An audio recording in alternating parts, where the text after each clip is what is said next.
Hola, hola. Después de regresar de una hora viendo videos de gente hipnotizada, ahora sí les voy a hablar sobre el traumatismo en el parto. Aunque antes les tengo que explicar el parto, que se divide, o bueno, tiene tres etapas, que va a ser la dilatación, la expulsión y el alumbramiento. La dilatación va a ser la etapa más larga del parto, que puede llegar a durar desde 8 a 24 horas. Y aquí, pues como su nombre se lo dice, se va a dilatar el conducto cervical, por lo menos a 10 centímetros. Y aquí también va a existir algo llamado el borramiento del cervix. Ahora vamos con la expulsión, el cual puede ser muy corto, desde un minuto o hasta puede durar una hora. Y prácticamente se conoce como la expulsión cuando la cabeza del bebé se encuentra en la vagina y pues y después de ahí sale su cuerpo. Y el alumbramiento es cuando se expulsa, pero la placenta y ya se pinza también el cordón umbilical y también las membranas. Entonces, dilatación y expulsión y alumbramiento. Dilata es cuando se dilata, la expulsión es cuando se expulsa, y el alumbramiento, que es lo único que no tiene nada que ver con su nombre, es cuando es la expulsión de la placenta. Eh, ay, ¿hola? Ah, sí, sí, estoy viendo que sí se escucha. Ah, bien, y supuestamente se puede llegar a perder 350 mililitros de sangre. Entonces, cuidado, que la gente sangra mucho. La gente embarazada. Bueno, ahora sí vamos a ver el traumatismo en el parto, que van a ser lesiones producidas en el feto a consecuencia de fuerzas mecánicas, como puede ser la compresión o la tracción. Pues ahora sí, que los bebés sean apachurrados o por que sean jalados, en palabras más sencillas. Y bueno, esto es algo importante, yo siento que si es algo pregunta de examen, que el trauma más frecuente va a ser el de la fractura de clavícula, que ahorita vamos a hablar un poquito más de ella. Pero primero pasemos con los factores o predisponentes del riesgo, que va a haber tres: los fetales, el materno y en sí cuando está pasando el parto. Predictores pueden ser del niño, que sean muy grandes, que tengan macrosomía, anomalías fetales, recién nacidos pretérmino, que sean gemelos o que tengan una cabezota, macrocefalia. Entonces, que sea una cabezota, que sea un bebote y que sean gemelos, que tú hubieras dibujado otro, ¿verdad? La mamá, primero es que sea primigesta, que tenga talla baja o que tenga alguna anomalía pélvica, lo que puede hacer que pues exista mayor probabilidad de trauma. Y en el parto, que se ocupen maniobras obstétricas, que no haya mucho líquido amniótico, oligo, oligoamnios, presentaciones anómalas, parto instrumental, una expulsión rápida y o prolongada, distocia, que es un parto anormal o difícil. Y bueno, ahora sí vamos a empezar con los tipos de traumatismo, que primero van a ser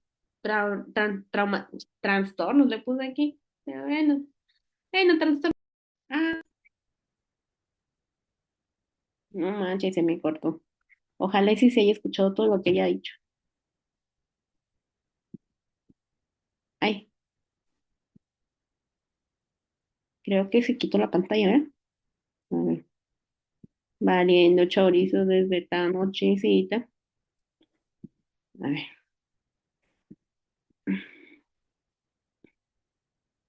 Bueno, entonces continuemos con trastornos cutáneos. Que bueno, aquí vamos a tener las petequias, que van a ser pequeños hematomas que se van a observar en la piel. La etiología es porque hay un brusco aumento en la presión intratorácica a través del canal del parto. Entonces, eso quiere decir que el lugar donde más vamos a poderlo ver va a ser en el tórax, y esto es porque, pues, a lo mejor hay alguna anomalía pélvica o algo así. Normalmente no se tratan y van a desaparecer de 2 a 3 días después del parto. Petequias. Ahora vamos con la adiponecrosis subcutánea.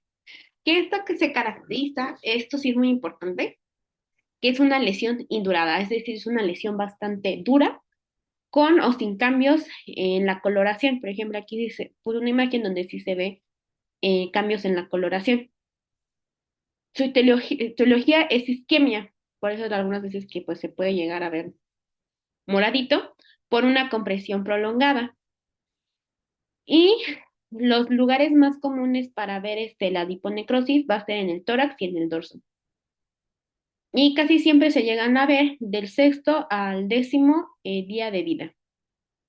Tampoco se trata, solamente hay que estar vigilando que no vaya a haber una atrofia residual en la zona donde esté lastimada. La adiponecrosis subcutánea, ese día la doctora le dijo a Itzel que la diferenciara ¿cómo se llama? Con el cefalohematoma. Entonces hay que tener mucho cuidado con estas diferencias, que es indurada y esta es más ubicada en el tórax y también que es por isquemia. Y también hay que recordar que pues la adiponecrosis, esto sí va a ser como una lesión tal cual, y hay algunas veces bebés que nacen con algo llamada manchas mongólicas y también hay que tratar de diferenciarlo, porque la otra nada más es como, ahora sí una manchita, y este es como pues sí es un trauma, es una lesión, pero pues al final, pues no se tratan, entonces tampoco cuesta, entonces no pasa nada, pero pues para que estén conscientes. Ya. Bueno, otra trastorno de la piel o otra lesión de la piel van a ser las laceraciones, por ejemplo, lesiones que se hayan hecho con el bisturí, de que los doctores hayan pasado. Y lo más frecuente es que sucede es que sea en el cuero cabelludo. Pero pues nada, no se le hace nada, se le soba y ni modo. Siguiente. Bueno, ahora vamos con los trastornos musculares. Y el único que comentaron aquí en clase fue el hematoma del esternocleidomastoideo y o también conocido como torticulitis. Y esto es prácticamente, pues, o se da porque el niño fue jalado un poquito más de lo debido, entonces, pues se le hace una hiperextensión del cuello, o también y puede ser, pues, por lo mismo de que lo sacaron con forceps o con una espátula, pero pues prácticamente es porque le estiran el cuello además al bebé, pobrecito. Por ejemplo, aquí se puede llegar a ver que se ve medio rígido. Y también se ve una tumoración en el tercio medio del músculo. Algo que es importante decir es que no es doloroso y se puede llegar a observar hasta la segunda semana de vida. Y se da más en posición podálica. Y ya, así. Bueno, ahora vamos con el traumatismo osteocartilaginoso. Que, bueno, antes de iniciar hay que recordar que el cráneo, como todavía no está hecho 100% de hueso, todavía no está osificado, pues es más probabilidad de que sea moldeable y esa es la razón por la que existen muchos traumas de este tipo. El primero que vamos a hablar va a ser el cefalohematoma, el cual es bastante frecuente, que va desde 0,5 a 2,5 en los recién nacidos y esto se va a ver como una tumoración, pero a diferencia de la adiponecrosis, aparte de la ubicación, es que esta va a ser como más blanda o aguada y se va a ver como un bultito. Esto se debe o va a estar aguado porque pues la cabeza sangra más, entonces se va a llenar de sangre pues ahora sí, ese hematoma y esa es la razón por la que se ve aguadito. Esto se puede ver en la segunda o tercer día después del parto y su etiología es la extravasación de la sangre subperióstica. Es decir, prácticamente es como una colección de sangre, es lo que les digo, por eso se hace blanda o aguada. También es más común que sea en partos que hayan sido prolongados y más si las mamás son primigesta, y es más frecuente que sea en el parietal derecho. Y algo también característico es que este cefalohematoma casi siempre toma la forma del hueso que está afectado. Por ejemplo, si es el parietal, se va a empezar a llenar como todo el parietal. Por eso se dice que la sangre o, bueno, la lesión va a estar alrededor de las suturas craneales y va a replicar la forma del hueso afectado. Ah, pues sí le creí. Bueno, nada más aquí como nota, hay que hacer una radiografía porque el cefalohematoma también se asocia a fracturas craneales, entonces solamente para ver si no se rompió el hueso, entonces hay que hacer radiografía Y si no se rompió el hueso, si no hay ninguna fractura, pues este va a desaparecer solo a las 12 semanas. Y en caso solamente de que se infecte, sí se realiza una punción. Y pues aquí así se ve el cefalomatoma. La neta sí se ve bien feo. Entonces nomás hay que checarlo y no se espanten y ven un cefalomatoma. Recuerden su consistencia, que este es aguado y casi siempre, como lo dice su nombre, está en la cabeza. Ahí, aguado. Entonces, aguado en la cabeza por extravasación de la sangre. Mientras que el otro dijimos que por una hipoxia o una isquemia. Y por eso se ve morado. Y esto es más aguado porque hay sangre. Bueno, ahora vamos con el Captum sedaneum. Captum sedaneum. Hagan los nombres más fáciles, no se pasen de lanza. Que bueno, esto se va a definir como si estuviera hinchado, o sea, no se va a sentir aguadito, sino se va a sentir hinchado. La lesión es una lesión también bastante frecuente y bueno, aquí se dijo que es la más frecuente, es la lesión más frecuente. Y esto se genera por edema o tumefacción mal delimitados, que esto también es una diferencia entre el cefalohematoma, porque les digo que el cefalohematoma toma la forma del hueso, mientras que esto no, este es mal delimitado. Por eso pongo un diablito de mal, no de que es mal, no es maligno, sino de mal. Ah, chingada madre, ya se me fue entenderme otra vez. Ay, no sé si sí se haya escuchado eso de que el Captum sedanum es una tumefacción mal delimitada, que por eso esta es la diferencia con el de arriba, que no tiene que se pasa las suturas. Y este va a ser ocasionado casi siempre por la presentación o el bebé viene en presentación cefálica. Se observa inmediatamente después del parto o a las 24 horas, mientras que el otro se tarda, ¿no? Así de 2 a 3 días. Este se ve luego, luego, porque les digo que esto se va a ver hinchado. Esto se va a ver hinchado y esto se va a ver como un bulto. Y tampoco requiere tratamiento y también remite solito a las 2 semanas después del parto. Y pues miren, aquí se puede ver cómo está mal delimitado, no forman la figura de ningún hueso y ya. Esa es la diferencia del captum y el cefalohematoma. Oshiga. Ahora vamos con las fracturas de cráneo. Aquí está. Que pues nada más comentarles que estas se generan porque hay poca osificación y va a haber dos clasificaciones, que es que sean lineales o que sean, o que tengan hundimiento. Las lineales de todas las fracturas van a ser lo más común y esta no se asocia, pues, a lo que les digo, al hundimiento, o sea, no tienen depresión del hueso, solamente pues se rompieron. Normalmente son de buen pronóstico y no requieren tratamiento.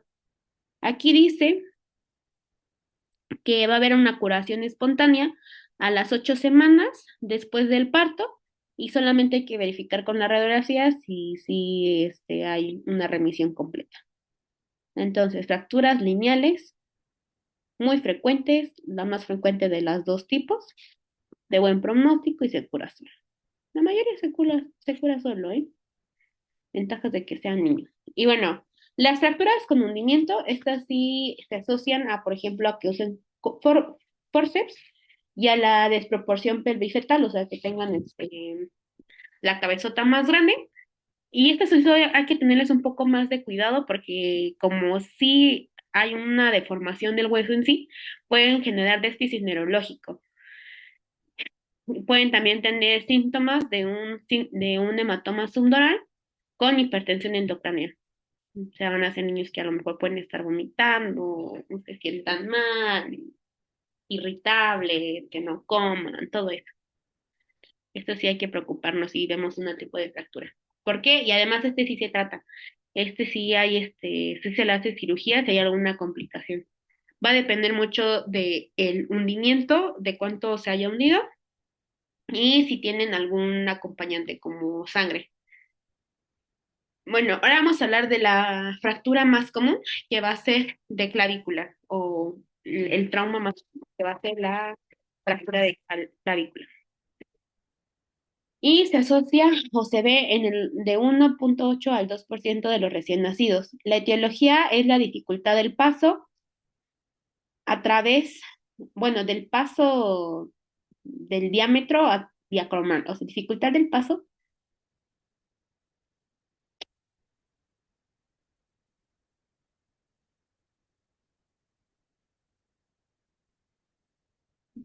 Sí, dificultad del paso del diámetro diacromal. Ay, pues sí, prácticamente que no le pasan los hombros, lo que quiero decir aquí, que no pasan los hombros por el canal del parto y por eso se rompe la clavícula. Ay, muy tonto, pero lo puse muy difícil. Yo dije, ¿qué? Yo, dificultad del paso del diámetro diacromal por el canal del parto. El cuadro clínico, pues obviamente va a ser la deformidad de la clavícula y y crepitaciones a la palpación, no se tocan y le va a sonar al hueso roto. Bueno, aquí recordar que hay dos tipos, que es la no desplazada o en tallo verde, que de estos tipos esta es la más común. Y esta también va a ser asintomática y se va a poder llegar a observar el callo óseo alrededor del séptimo día. También el otro se llama desplazada, que me olvidó de escribirla, y va a haber una disminución del movimiento del brazo afectado, va a haber un reflejo del moro incompleto, crepitaciones, que se va a llamar signo de tecla, y aquí sí se le va a tener que inmovilizar. Y la resolución puede ser en 2 meses. Bueno, aquí algo que completó la doctora es el tipo de vendaje, aunque prácticamente dijo que a los niños el vendaje o sea, de la fractura de clavícula es en 8, pero los bebés casi nunca se les inmoviliza porque, o sea, no se les pone el vendaje en 8, porque como son niños que no tienen mucho movimiento, nada más prácticamente lo hacen con las cobijas y solamente hay que tener cuidado si tienen como el dolor y ya, o sea, inmovilizar al bebé, que va a hacer con las cobijas. Entonces, fractura de clavícula, lesión ósea más frecuente. De los tipos, de la desplazada y no desplazada, la más frecuente es la no desplazada. Y cuando está desplazada ya empiezan a tener síntomas como el que no puedan mover muy bien el brazo afectado o el reflejo del mono incompleto. Y el tratamiento va a ser la inmovilización, que les digo que en lugar de ponerles vendaje en 8, los enredan en sus cobijas y así los inmovilizan. ¿Qué estás haciendo tú aquí? Ya. Bueno, ahora vamos con lesión del sistema nervioso central, que dice que hay que tener mucho cuidado con estas porque al pasar más los días va a aumentar la probabilidad de déficit neurológico. El primero va a ser la hemorragia sutural, la cual va a ser la menos frecuente, pero va a ser la más grave. Su etiología es porque es un parto bastante rápido en una primigesta, no se tiene el cuidado y lo hacen rapidito, por el uso de forceps y que el feto esté bastante grande. Los lugares más afectados casi siempre van a ser los hemisferios y la fosa posterior. El cuadro va a depender mucho de cuánta sangre y en dónde está ubicada la sangre, y el tratamiento va a ser el drenaje, con el propósito de disminuir la hidrocefalia. Entonces, hemorragia sutural, la menos frecuente, pero la más grave. Más en fosas posteriores y hemisferio, y la sintomatología depende del lugar y la cantidad de sangre. Tratamiento, drenaje. Hemorragia subaracnoidea. Esta sí va a ser la más frecuente. Se va a encontrar en el 30% de los niños y la etiología es por hipoxia, secundarias a mecanismo venoso. Los cuadros prácticamente los niños son asintomáticos, pero en caso de tener síntomas van a tener síntomas bastante complejos, como puede ser las convulsiones o la apnea. El diagnóstico se va a hacer mediante ecografía y el tratamiento es sintomático y curación espontánea.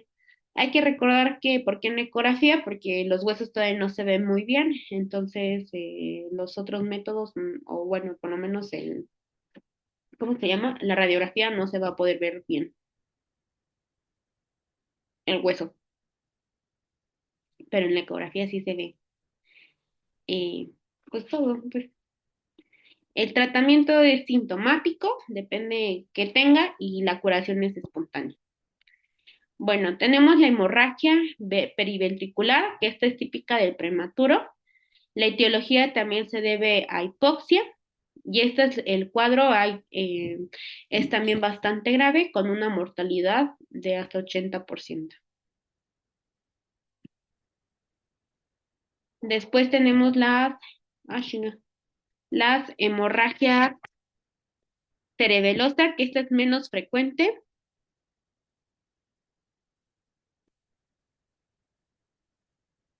y vamos a tener también las lesiones medulares, que esto se debe porque el bebé viene de nalgas, porque es prematuro, o también ocupa forceps. Aquí lo que pasa es que se estira la médula, lo cual va a poder generar parálisis, o más bien también va a haber parálisis en el cuadro clínico, además del estiramiento, pues bueno, no es cuadro clínico el estiramiento de la médula, pero podemos llegar a ver parálisis. Y también podemos llegar a ver alteración respiratoria por el trauma a la médula. El tratamiento no hay un tratamiento específico y es una lesión irreversible. Pues yo digo que del cerebro nada más tener en cuenta más la sutural, que creo que yo recuerdo que esta fue la que más la doctora le hizo así como que caso. Ya después de ahí no hubo nada a remarcar muy importante. Ah, esto sí es algo que comentó la doctora en clase, que dijo que hay formas de tener hemorragias o por qué las hemorragias se forman. Una puede ser porque, por ejemplo, el bebé, si es prematuro o por el simple hecho de ser bebé, aún no le funciona muy bien el hígado. Entonces, el bebé todavía no va a producir factores de coagulación de manera correcta y va a predisponerlo a que esté sangre y sangre y sangre. Aquí el tratamiento o la razón para evitar que no haya hemorragias es darle vitamina K para ayudar a generar factores de coagulación. Y el otro es porque, o bueno, el otro punto que comentó la doctora es que el sistema nervioso es muy sensible. Entonces, a menor edad hay más probabilidad que el paciente tenga una hemorragia intracraneana con el mínimo esfuerzo. Por ejemplo, en un parto distóxico, que es un problema, es un parto bastante difícil, si el niño viene más chiquito, más probabilidad de que este sangre, porque el sistema nervioso es sensible. Pues sí, creo que entre más chiquito siempre va a ser más problemático todo. También aquí no hay excepción. Ahora, traumatismo en el sistema nervioso periférico. Uno de los más comentados fue la parálisis del nervio facial, que este va a ser la lesión más frecuente de los nervios periféricos. Esto se debe por una compresión del nervio en la salida del orificio estenomastédeo, porque a lo mejor sacan al bebé con forceps o porque la compresión se hace o bueno, la compresión la hace el mismo sacro de la mamá cuando rotan la cabeza para poder sacar al bebé. Entonces, prácticamente parálisis del nervio facial es por la compresión del nervio. El cuadro clínico va a ser la parálisis gradualmente unilateral y pues hay que recordar que también pueden ver o se va a ver que el ojo no lo puede cerrar completamente, pueden llegar a tener un tantito llanto y se le va a hacer la comisura del lado. El tratamiento van a ser gotas oftálmicas y algo también, aparte de las gotas oftálmicas, la doctora dijo que se tiene que cerrar el ojo, o sea, lo dan gotas, pero las gotas se van a dar continuamente o se le cierra el ojo. ¿Por qué? Porque hay que recordar que el facial tiene bastantes, bueno, tiene creo cinco ramas, pero su rama, la temporal, va a estar lastimada. Y entonces va a hacer que el ojo, pues como ya lo comenté, no lo puedan cerrar. Entonces, para evitar que tenga úlceras o se lastime, o le echamos muchas gotas oftálmicas para que esté hidratado o se le cierra. Entonces, parálisis de nervio facial va a ser la más frecuente por compresión. Tratamiento, gotas oftálmicas o ciérrenselo, porque las gotas oftálmicas se los tienes que estar dando constantemente. La otra va a ser la parálisis del plexo braquial, donde la etiología va a ser la atracción del plexo durante el parto. Va a estar asociado a también a fractura de clavícula. Es decir, que si se rompe la clavícula, puede ser que también se rompa o bueno, que exista una parálisis del plexo braquial porque se lastime. Y esto es más común en niños que vienen con presentación podálica. Bueno, la otra parálisis del sistema nervioso periférico va a ser la diafragmática. Esta también se debe por la compresión del nervio frénico. Frecuentemente es unilateral, pero hay que tener cuidado porque también puede ser bilateral, pero esta tiende a ser más problemática y hasta se necesita algunas veces de ventilación mecánica. En factores de riesgo puede ser la utilización de forceps o parto podálico con lesiones en C3, C4, C5. El cuadro clínico en el recién nacido puede ser, por ejemplo, síndrome de dificultad respiratoria y podemos ver, por ejemplo, que tienen respiraciones paradójicas, taquipnea y cianosis. Bueno, aquí la doctora comentó que el pulmón va a estar en forma restrictiva, es decir, que el oxígeno, pues no va a tener una buena cantidad de oxígeno, porque el pulmón, pues no va a estar ventilando, no sé si podría decir ventilando, sí, ventilando, no va a estar haciendo los movimientos que tiene que hacer, nos va a estar sacando y metiendo aire. Entonces, por eso es pulmón restrictivo. Diagnóstico, aquí sí se tiene que utilizar un método de imagen, como puede ser radiografía o ultrasonido, y por ejemplo en la radiografía vamos a ver cómo se eleva el diafragma cuando, eh, cuando es es la inspiración, por ejemplo. Si el niño inspira, el sano normalmente va a bajar, pero el que está paralizado se va a subir y ya. El tratamiento es ortopédico y el 50% de los niños tienen una recuperación al tercer mes. Bueno, ahora vamos a hablar de las lesiones de órganos internos, que se dice que el órgano más común afectado va a ser el hígado, el intraabdominal, y puede afectarse la cápsula o no. El cuadro clínico es que puedan llegar a tener anemia, entonces van a tener letargo, ictericia, y el tratamiento va a ser a la parotomía. Otro órgano afectado puede ser el vaso, que el cuadro clínico es muy parecido al del hígado, pero este es menos frecuente. Otro órgano afectado puede ser la hemorragia suprarrenal. Bueno, va a haber una hemorragia suprarrenal, entonces las suprarrenales también se pueden afectar en recién nacidos más grandes. Y el 90% va a ser unilateral, porque cuando son dos se pueden hacer cuadros clínicos bastante problemáticos, como pueden ser shock hemorrágicos o insuficiencia suprarrenal. También podemos tener masa, anemia o hiperbilirubinemia y hasta se pueden llegar a ver calcificaciones en 2 o en 3 semanas. Otra órgano afectado pueden ser las lesiones oculares, principalmente hemorragias subconjuntivales en el ojo, en los partos normales, pero también se pueden ver en partos distóxicos. Y bueno, aquí tenemos dos hemorragias que van a ser las hemorragias retinianas y las hemorragias del vitrio. Las retinianas son raras y el tratamiento va a ser vigilancia por el riesgo de alteración de la agudeza visual, pero cuando es del vitrio, aquí sí se le hace cirugía.